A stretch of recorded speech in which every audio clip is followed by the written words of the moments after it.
వచ్చేది ఒక్కొక్కసారి 2 నెలల పెన్షన్ ఒకసారి ఇచ్చేది. ఎన్నికల ముందు అయితే అన్ని బకాయిలు అంతా ఇచ్చేది. మరి 2000 ఇవ్వని కేసీఆర్ రేవంత్ రెడ్డి గారు 4000 రూపాయలు ఇస్తా అని చెప్పిండు. అది అమలు అవుతుందా? సకలాంగులకు లేదా వికలాంగులకు ఇవాళ ఇచ్చే 3000 రూపాయల జాబులు 6000 రూపాయలు అమలు అవుతుందా? నా ఆడబిడ్డలకు 500 రూపాయల గ్యాస్ సిలిండర్ వస్తుందా? నా ఆడబిడ్డలకు 18 సంవత్సరాలు నిండిన వాళ్లకు 2500 రూపాయలు ఇస్తా అని చెప్పిండు. అమలు అవుతుందా? నా ఆడబిడ్డలకు మహిళా సంఘాల్లో ఉన్న వాళ్లకు 10 లక్షల రూపాయలు వడ్డీ లేని రుణాల కింద ఇస్తా అని చెప్పిండు. అమలు అవుతుందా? ఆలోచించుకోమని చెప్పి కోరుతున్నాను. ఇట్లా చెప్పుకుంటే పోతే చాలా ఉన్నాయి.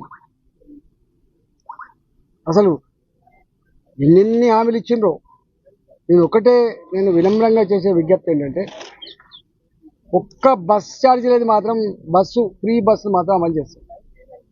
ఆ ఫ్రీ బస్సు కూడా మరి ఎక్కే వాళ్ళ సంఖ్య పెరిగిన తర్వాత, రద్దీ పెరిగిన తర్వాత దానికి అనుగుణంగా కొత్త బస్సులు మాత్రం పెట్టలేదు. ఇక నడుతుంది కట్టినా అంటాను తప్ప కొత్త బస్సులు మాత్రం లేవు. డబుల్ బెడ్రూమ్లు మేము కట్టిస్తాం. ఇంకా పేదవాళ్లకు 25 లక్షల ఎకరాలు అసైన్ చేయబడ్డ భూములు మీకు పక్కా మళ్ళీ ఇప్పుడు టైటిల్ ఇస్తామని చెప్పి కూడా ప్రామిస్ చేసింది. ధరని రద్దు చేస్తా అని చెప్పింది. అక్రమంగా